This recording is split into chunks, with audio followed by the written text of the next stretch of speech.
Et cet appel d'urgence de la part de ces jeunes de la caverne, ce moment de détresse, et ils vont activer ce bouton. Ils vont se diriger naturellement vers Allah subhanahu wa ta'ala. Cette dua qui permet de communiquer spirituellement avec Allah azza wa jalla. On communique nos blessures, nos peurs, nos angoisses, nos tristesses, nos espoirs. Et en retour, on a la certitude, on a la conviction la plus profonde, c'est qu'Allah entend notre voix, subhanahu wa ta'ala. Allah écoute nos souhaits. Et qu'Allah, subhanahu wa ta'ala, il sera là quand il le faut, subhanahu wa ta'ala. Revenons à ce dua. Ce dua qui devrait être, si je puis dire, devrait être la nourriture spirituelle de tout croyant. Rabbana, il est simple. Rabbana, regardez, Rabbana. Premièrement, quand il communique avec Allah subhanahu wa ta'ala, toujours il l'appelle en son nom Rabbana. Rabbana, comme je vous ai dit, c'est une forme de communication qui exprime la proximité, la sérénité, l'amour, tout ce que vous dégagez comme une forme d'amour envers Allah subhanahu wa ta'ala. Rabbana, Rabbana. On n'a plus personne à part toi. Rabbana, tu es le seul. C'est-à-dire, face à cette situation-là, ils n'ont pas vu autre chose. Ils se sont dirigés naturellement, instinctivement avec notre Seigneur, Rabbana, subhanahu wa ta'ala. Ils se sont dirigés entièrement vers Allah, subhanahu wa ta'ala. C'est-à-dire, le fait qu'ils pensent dans ce moment-là, au moment de la peur, de l'angoisse, de la tristesse, ils pensent naturellement et qu'ils n'ont pas frappé à une autre porte que la porte d'Allah subhanahu wa ta'ala. C'est comme il disait Rabbana. Ça signifie que, ya Allah, tu es le seul espoir qui nous reste. Même si vous désespérez de tout. Aucune perspective. Tout est condamné, tout est fermé. Tout est noirci. Mais vous savez que le seul espoir qui vous reste, c'est Allah subhanahu wa ta'ala. Ils savaient que leur unique sauveur dans cette situation, Allah subhanahu wa ta'ala. L'unique protecteur qui est Allah subhanahu wa ta'ala. Ils sont convaincus qu'il le sera, subhanahu wa ta'ala, à leur côté, pour les soutenir, pour les rassurer. C'est pour ça qu'ils ont dit, Rabbana atina, atina, accorde-nous. Accorde-nous. On apprend à frapper. Et regardez ce qu'il disait.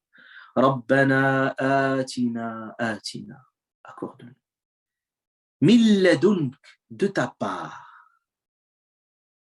Il pourrait simplement dire, oh Allah, accorde-nous une miséricorde. Il dit, une de ta part. C'est comme il disait, ya Allah, on veut que cette chose-là vienne de toi et de personne d'autre. Ils sont dans la caverne. Ils ont dit, Rabbana atina min ladunka rahma. Vous voyez ce qu'ils ont dit? Rabbana atina min ladunka rahma. Min ladunk, de ta part, rahma. Rahma ici, il est indéfini. Ils n'ont pas dit, quand on dit l'article défini, la miséricorde, c'est quelque chose qu'on a bien défini. Ils ont dit rahma. C'est-à-dire, indéfini, ça veut dire sans précision. Donne-nous quelque chose, accorde-nous. Souvent, quand on demande quelque chose, on sait ce qu'on demande. Mais là, la situation est différente. C'est comme il nous arrive parfois, il nous arrive tous d'être parfois à genoux. Plus de perspective. Vous ne voulez qu'une seule chose. Être délivré de cette situation. Ils ont besoin d'une délivrance. Ils ont besoin d'une libération, quelle que soit l'issue. Rahma. Ils n'ont pas défini la manière dont ils veulent s'en sortir. Et ça, c'est une grande leçon encore. C'est encore plus beau qu'on vous laissez Allah Ta'ala décider de votre sort. Parfois, nous, on fait nos du'as. Et parfois, on transgresse. On demande à Allah, on veut une telle chose, avec une telle manière, avec une telle façon. Laissons Allah subhanahu wa ta'ala décider. Et c'est Allah Ta'ala qui va vous donner ce que vous voulez, ce que vous souhaitez, plus ce que vous souhaitez, mais la manière la plus parfaite. Choisis pour vous. Regardez ces jeunes, ils sont partis, mais ils ne savaient pas ce qui les attend. Premièrement, ils sont des jeunes. Ils ne savent pas ce qui les attend. C'est ce qui va arriver à Moussa alayhi salam. Il part dans une destination, il ne sait même pas là où il va atterrir. Ah, si vous avez des plans, vous savez que vous allez... mais là, quand vous êtes sans plan, et vous dites à Allah, choisis pour moi, et tu marches, et tu trouves dans ton chemin, et Allah subhanahu wa ta'ala, il te guide à droite, à gauche, vas-y par là, tu vas par là, vers là, jusqu'où que tu trouves une très belle destination qu'Allah Ta'ala a choisie pour vous. C'est mieux que de mettre le plan de A jusqu'à. Vous vous donnez les moyens, mais on va voir, mais avec ces moyens-là, Allah subhanahu wa ta'ala vous guide et vous oriente. Donc ces jeunes, ils étaient inexpérimentés dans la vie, c'est des jeunes, incapables de prévoir, d'anticiper leur avenir. Ils demandent une seule chose. Qu'est-ce qu'ils ont dit? Atina min ladunka rahma, ar-rahma. S'ils ont demandé ar-rahma, le meilleur cadeau qu'Allah vous offre, c'est rahma. Ar-rahma. C'est-à-dire, c'est comme il disait, Allah, tu connais notre situation.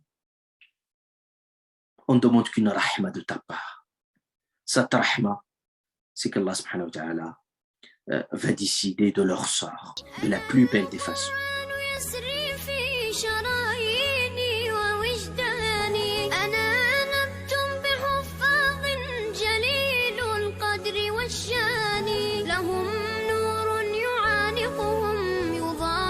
شمس أزماني